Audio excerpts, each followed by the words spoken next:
দর্শক আসসালামু আলাইকুম। একটা গুরুত্বপূর্ণ খবর। ইতিমধ্যে নির্বাচনের একটা সম্ভাব্য তারিখ ঘোষণা হয়েছে। বিশেষ করে যতটুকু শোনা যাচ্ছে যে ফেব্রুয়ারি মাসের 12 তারিখে নির্বাচন হওয়ার সম্ভাবনা রয়েছে। তো এই নির্বাচনকে কেন্দ্র করে রাজনৈতিক দলগুলোর মধ্যে ব্যাপক আলোচনা সমালোচনা হচ্ছে। বিশেষ করে যেহেতু আওয়ামী লীগ এখন রাজনীতিতে নেই এবং সামনে নির্বাচনে অংশগ্রহণ করতে পারবে না, সেক্ষেত্রে কিন্তু বিএনপি প্রধান প্রতিপক্ষ হচ্ছে জামাতে ইসলাম। এবং অনেকেই বলছে, বিশেষ করে জরিপগুলো যেগুলো আমরা দেখেছি সেগুলোতে কিন্তু জামাতে ইসলামের একটা জয় জয়কার অবস্থা ছিল। কিন্তু বাস্তব কথা তো ভিন্ন। বাস্তবে হয়তো বিএনপি ক্ষমতায় যাওয়ার সম্ভাবনাই সব থেকে বেশি। বিগত সময়ে যে নির্বাচনগুলোতে বিএনপি জয়লাভ করেছে সেই নির্বাচনগুলোতে কিন্তু জামাতে ইসলামের খুব বড় একটা অবদান ছিল। তো এককভাবে জামাতে ইসলাম এর আগে কখনো নির্বাচনে অংশগ্রহণ করেনি, তারা কিন্তু জোটবদ্ধভাবে নির্বাচন করেছিল।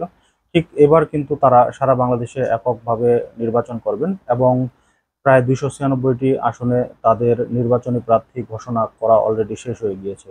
আর কয়েকটি আসন রয়েছে, এগুলোতে হয়তো সিলেক্টিভ কিছু লোকজনকে রাখার চিন্তা ভাবনা আছে তাদের।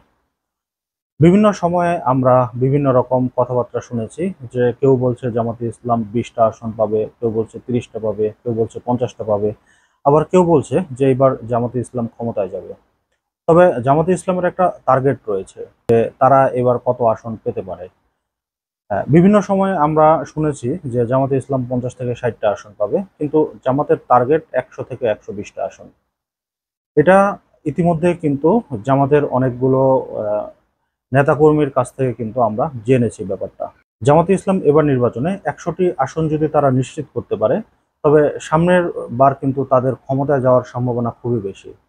ইতিমধ্যে আমরা কিন্তু বেশ কিছু জায়গার তথ্য হাতে পেয়েছি। সেই জায়গাগুলোতে কিন্তু আমরা দেখেছি আগে বিএনপির যে একটা অবস্থান ছিল, বিএনপির প্রতি মানুষের যে ভালোবাসা ছিল, মানুষের যে আস্থা ছিল, সেই আস্থার জায়গাটা কিন্তু এখন আর থাকছে না। তো সেই জায়গাটা কিন্তু দখল করে নিচ্ছে জামাতে ইসলাম।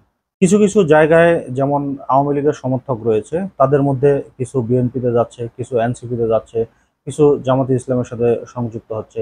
বিশেষ করে যারা সৎ রাজনীতি করে, তার সেই সমস্ত মানুষগুলো কিন্তু জামাতে ইসলামে যাচ্ছে। এবং কিছু সুবিধাবাদী রয়েছে, তারা কিন্তু আগে যেমন আওয়ামী লীগের সময় সুবিধা নিত, এখন কিন্তু বিএনপির সময় এসেও কিন্তু তারা সেম সুবিধাটি নেওয়ার চেষ্টাই করছে এবং তারা বিএনপিতে যোগদান করছে।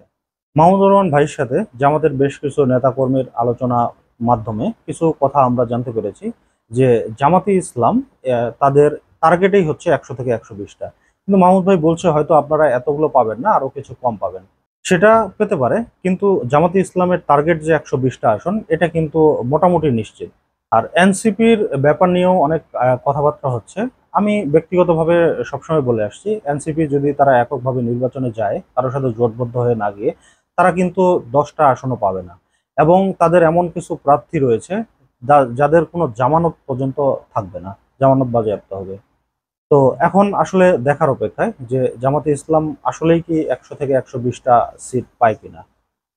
যদিও তারা অনেক গুছানো রাজনীতি করছে, তাদের রাজনীতি অনেক মার্জিত, কথাবার্তা থেকে শুরু করে টেন্ডারবাজি, চাঁদাবাজি বা এই সমস্ত ব্যাপারগুলোর ঊর্ধ্বে।